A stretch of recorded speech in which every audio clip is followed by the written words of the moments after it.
कारोबारी बरादरी पाकिस्तान में टैक्सों की ज़्यादा शरों के ऊपर बहुत एहतजाज करती है और शायद काफ़ी हद तक जायज़ है एहतजाज। 60% तक सनतों पे टैक्स पहुंच जाता है और सैलरीड क्लास के ऊपर 40% की शरें।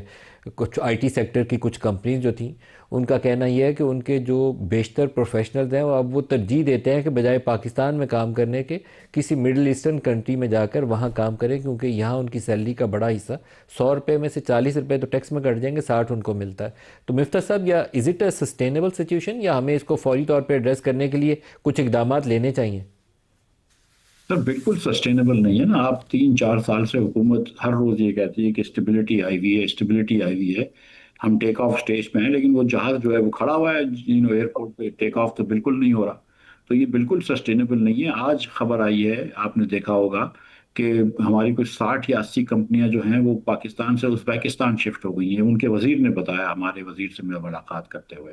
और आपने खुद फरमाया कि जो हमारे बच्चे आईटी के हैं, एक्सपर्ट्स जिनको जो कि पैसे कमा सकते हैं अच्छे और मार्केटेबल वैल्यूज हैं, स्किल्स हैं, वो बेहतर समझते हैं कि दुबई चले जाएं या कहीं पाकिस्तान के बाहर चले जाएं। अगर वो घर में बैठे हुए भी काम करते हैं तो पाकिस्तान में ज़्यादा टैक्स लगता है तो बाहर चले जाते हैं। तो ये सस्टेनेबल नहीं है। कंपनियां इन्वेस्ट नहीं कर रही, पाकिस्तान में इन्वेस्टमेंट नहीं हो रही, तो हुकूमत को अपने अखराजात कम करके टैक्स कम करने चाहिए। ये बड़ी आसान सी बात है, लेकिन हुकूमत जाहिर है कि ये नहीं समझ रही। सर, कुछ अजीबोगरीब मामला है। अब बेशतर हम इंडस्ट्रीज से बात करते हैं तो वो कहते हैं पॉलिसी रेट बहुत ज़्यादा है। पॉलिसी रेट अगर कम कर दिया जाए तो वो 500-600 अरब रुपया हुकूमत उस मद में भी बचा सकती है, तो वहाँ पे भी रिलक्टेंस है। वहाँ गुंजाइश मौजूद है। आपका जो अभी ताज़ा तरीन भी इन्फ्लेशन का नंबर है 5.8%, तो नज़र आता है गुंजाइश मौजूद है, लेकिन स्टेट बैंक आगे नहीं बढ़ता IMF की इजाज़त के बगैर। हम फंस गए हैं शायद एक ग्रूव के अंदर, उससे बाहर नहीं निकल पा रहे। देखिए नदीम भाई, जो पॉलिसी रेट का जो जो तज्जिया है ना, उस पर थोड़ी सी आप बहस कर सकते हैं कि यार स्टेट बैंक इसलिए डर रहा है कि अगर वो रेट कम कर देगा तो रुपए की शरह बढ़ जाएगी, रुपए की कीमत गिर जाएगी, और पाकिस्तान में महंगाई आ सकती है, तो स्टेट बैंक डरा हुआ है। ये तो कम से कम एक आर्ग्यूमेंट हो सकती है। लेकिन कोई आर्ग्यूमेंट नहीं हो सकती कि आप अपना 60% टैक्स रखें जहां पे कंपनियां छोड़ के जा रही हों, लोग छोड़ के जा रहे हों। इम्प्लॉयज के ऊपर हमने बात की कि 40% इनकम टैक्स है, 38.15%, लेकिन वो टैक्स खत्म नहीं हो जाता वहां पे। जब वो खर्चे करते हैं तो 19-18% हर चीज पे सेल टैक्स है। आप बच्चे का दूध खरीदते हैं तो यहाँ पे सेल टैक्स है। और उसके साथ साथ हुकूमत जो है वो 4,000 अरब रुपया खर्च कर रही है पीएचडीपी और एडीपीज पे। हुकूमत 43 अरब रुपया जो है वो दे देती है हर एमएनए को, अपने 25 करोड़ रुपए दे देती है हुकूमत ही एमएनए को। तो आप ये इस तनाजुर में देखें ना कि एक तरफ आप दूध के ऊपर टैक्स लगा रहे हैं, दूसरी तरफ आप एमएनएस को 25-25 करोड़ रुपए खर्च करने के लिए दे रहे हैं। तो फिर आप कहें कि यार ये नौकरी पेशा लोगों के साथ ज्यादती नहीं है? तो इस पे तो कोई आर्ग्यूमेंट ही नहीं है कि टैक्स कम हो जाना चाहिए। इस पे तो कम से कम आप आर्ग्यू कर सकते हैं। मैं आपके साथ हूं कि स्टेट बैंक को 50 बेसिस पॉइंट कम कर सकता था और आईएमएफ इतना कोई नाराज नहीं होता। लेकिन चलो उस पर आप आर्ग्यूमेंट कर सकते हैं। इस पे तो मेरे ख्याल से कोई आर्ग्यूमेंट ही नहीं है कि टैक्स रेट्स कम होने चाहिए, यूटिलिटी रेट्स कम होने चाहिए, और पाकिस्तान की मईशत को चलाना चाहिए ताकि बेरोजगारी कम हो सके, गुर्बत कम हो सके, और हुकूमत अपने अखराजात कम कर सकती है, शाही अखराजात। मैं आपको यकीन दिला रहा हूँ कि 4,000 अरब रुपया जो पीएचडीपी और एडीबी में है, उस पर 2,000 अरब रुपया आप आराम से काट सकते हैं। मिफ्ता साहब, लेकिन ओवरऑल मैक्रो इकनॉमिक फ्रेमवर्क देखें तो बड़ी ख़राब सूरत हाल नज़र आती है। आपके रिजर्व्स के अंदर सऊदी पैसा पड़ा हुआ है, यूएई का पैसा पड़ा हुआ है, और उसके मतलब अभी एक खबर ये थी कि शायद उनकी 1 मंथ एक्सटेंशन उन्होंने अलाउ की है, आगे जाके शायद और करेंगे और रेट भी इंक्रीज़ कर देंगे। तो हम एक मुश्किल सी सूरत हाल में फंसे हुए हैं जहां ना एफडीआई आ रही है। एक्सपोर्ट्स आपकी 18 अरब डॉलर हैं 7 माह की, और 22 अरब डॉलर की आपकी इंपोर्ट्स हैं। तो आपका लार्ज ट्रेड डेफिसिट ऑलरेडी 7 माह में हो चुका है, और अगले 5 माह का नंबर ऐड करेंगे तो रिमिटेंसेस से अगर 40 अरब डॉलर आया भी तो आपकी ट्रेड डेफिसिट की कंज्यूम कर देगा सारे का सारा। तो हम इससे बाहर नहीं निकल पा रहे, साल हर साल से इसके अंदर फंस गए। ये पूरा फ्रेमवर्क जो है फॉल्टी है, इसको एड्रेस करने की ज़रूरत है।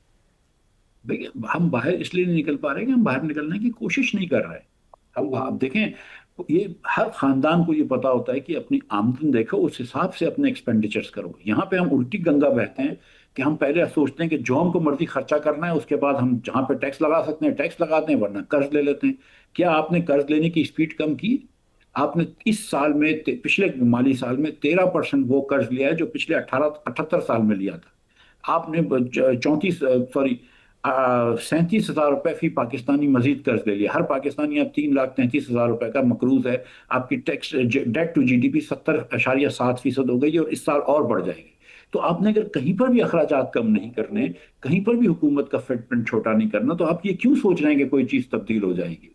आपको वो चीज़ें करनी होंगी। और ये अब ये यूएई का जो मसला है, वो मेरे ख्याल से 3% के ऊपर इंटरेस्ट था, और 3% भी मेरे ख्याल से कोई कम नहीं है। अब वो 6.5% मांग रहे हैं, और आप जानते हैं कि वो यूएई जो है वो हिंदुस्तान के साथ उसने कुछ मायदे करे हुए हैं, और वो उस ब्लॉक में चला गया है। यहाँ पे हमारे साथ सऊदी अरब है, तो वो एक इंटरनेशनल जो है उसका भी बुखार हम पे उतर रहा है। इंटरनेशनल रीअलाइनमेंट जो हो रही है, और ये एक महीने का करना तो हमारे सर पे तलवार लटकनी है, क्योंकि ये तो हमको ये पैसे हम वापस नहीं कर सकते। मिफ्ता साहब, आपकी क्या राय है सुपर टैक्स के मामले में? क्या सुपर टैक्स खत्म कर देना चाहिए और फिर Benazir income super support tax programme जो पे भी है, राय दीजिएगा देखो, मिफ्ता इस्माइल साहब। एक्सपोर्टर ये एक्सपोर्टर से तो लेना ही नहीं चाहिए, नंबर वन। मिफ्ता इस्माइल साहब से भी पूछ ले मिफ्ता साहब। सुपर टैक्स उस साल लगाया था जिस साल मैं वजीर खजाना था, और वो एक साल के लिए लगा था, और सिगरेट की कंपनियों के ऊपर, बैंकों के ऊपर और चंद एक इंडस्ट्रीज के ऊपर लगा था, क्योंकि उस साल बहुत ज्यादा रेवेन्यू की शॉर्टेज थी, आईएमएफ बहुत वो कर रहा था। तो पीएम साहब और मैंने फिर ये फैसला किया कि हम कुछ इंडस्ट्रीज के ऊपर सुपर टैक्स लगा देंगे, मखसूस इंडस्ट्रीज जिनके कुछ अनयूजुअल प्रॉफिट्स थे। उस साल बैंकों ने खास तौर पे बहुत पैसे कमाए थे। उसके अगले साल उन्होंने फिर सुपर टैक्स को हर इंडस्ट्री पे लगा दिया, और उसको आप रेट्रोस्पेक्टिव करते हैं। रेट्रोस्पेक्टिव आप कर नहीं सकते ना, मतलब करना नहीं चाहिए। अगर आपको आजकल की जो अदालतें इजाजत भी दे देती हैं, क्योंकि बहरहाल लेकिन आपको ये करना नहीं चाहिए कि आप पिछले सालों में टैक्स लगाएं। और ये सुपर टैक्स जो है वो कुछ इंडस्ट्री पे तो मुझे समझ में आता है कि चलो, अगर आपको ये लगता है कि बैंक्स जो हैं वो बहुत प्रॉफिट कर रही हैं और उनको अपना हिस्सा देना चाहिए, तो आप लगा दें। शायद कुछ सिगरेट वगैरह की फैक्ट्रियां हैं, ऐसी कोई चीज़ें हैं, इन पे आप लगा दें। लेकिन आप आम एक्सपोर्टर्स के ऊपर कैसे लगाते हैं? इस बार तो इन्होंने एक्सपोर्टर्स के ऊपर लगा दिया, जो मेरी समझ से फैम फैम से बाहर है। और वो इन एनी केस एक या साल का था, आप एक की जगह दो कर ले, लेकिन अब तो इस वक्त तो कोई जवाब नहीं है।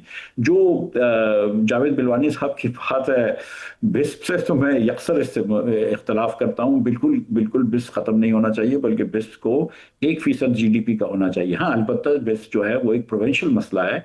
इनकम जो है डिस्ट्रीब्यूशन, वो प्रोविंशियल इशू है। तो उसको प्रोविंशलाइज कर देना चाहिए कि जो जो आप वफाक पैसे दे रही है, या तो वो उसके सूबे के अकाउंट से काट ले, या सूबे को ये अकाउंट अपने ये दे दे।